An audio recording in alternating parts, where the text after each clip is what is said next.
안녕하세요. 크리스탈 치과 이창균입니다.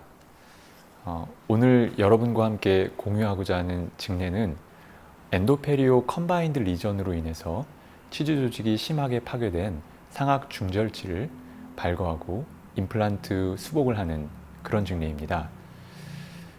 그 치료를 하는 과정에서 발치와 동시에 리치 프리저베이션을 하고 이후에 임플란트를 식립하는 과정을 통해서 치료를 했습니다. 매우 유사한 방법을 통해 치료하는 상악 측절치에 대하여 한번 직내를 보여드린 적이 있는데요.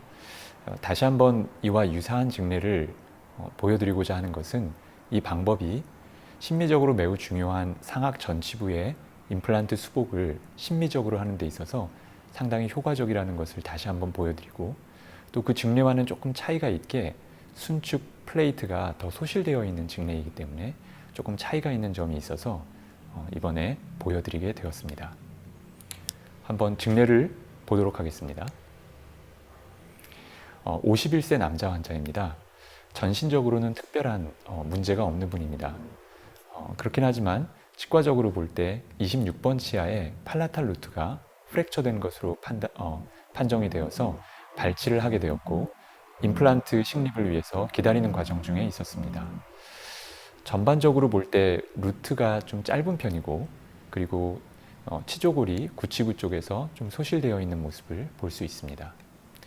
그리고 11번 치아의 루트가 21번 치아의 루트에 비해서는 조금 짧은 것을 확인할 수가 있습니다.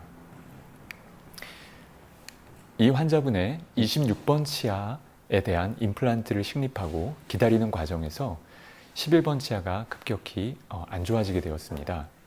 잇몸이 붓고, 그리고 썰쿠스에서 퍼스가 나왔습니다. 2도의 동요도를 보였고요. 보시다시피 치조골에 결손이 보입니다. 그리고 처음에도 그랬지만 익스터널 루트 리소옵션이 관찰이 됩니다.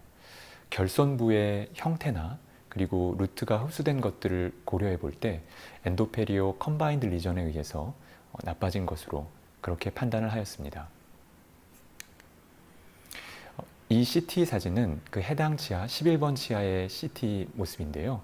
이것은 이 파노라마를 찍은 그때 CT가 아니라 한 4개월 전 CT입니다. 26번 임플란트를 식립하는 과정 속에서 필요해서 찍었던 CT인데요. 이 당시에 또 보시면 루트 리소옵션과 그리고 순축 플레이트의 소실, 치조골의 소실 등을 확인할 수가 있습니다. 하지만 4개월이 경과해서 파노라마를 찍을 이 당시에는 조금 더 본 로스가 있었을 것으로 예상이 됩니다. 발치는 불가피하였고요. 이제 발치 후에 임플란트를 어떻게 식립해 갈 것인가 결정을 해야 되는데, 상악 전치부라면은 치조제가 무너지지 않도록 하기 위해서 할 수 있다면 이미디엇 임플란트 플레이스먼트를 하는 것이 장점이 많습니다. 하지만 이 직내와 같이 골 결손이 심할 경우에는 치유 과정에서 여러 가지 예상치 못한 일들로 인해서 심미적으로 좋지 않은 결과가 나올 수 있기 때문에 좀 더 안전한 방법으로 리치 프리저베이션을 시행하고 이후에 임플란트를 식립하는 방법으로 그렇게 결정을 하였습니다. 이 사진은 발치와 리치 프리저베이션을 시행하기 위한 날 찍은 임상 사진입니다.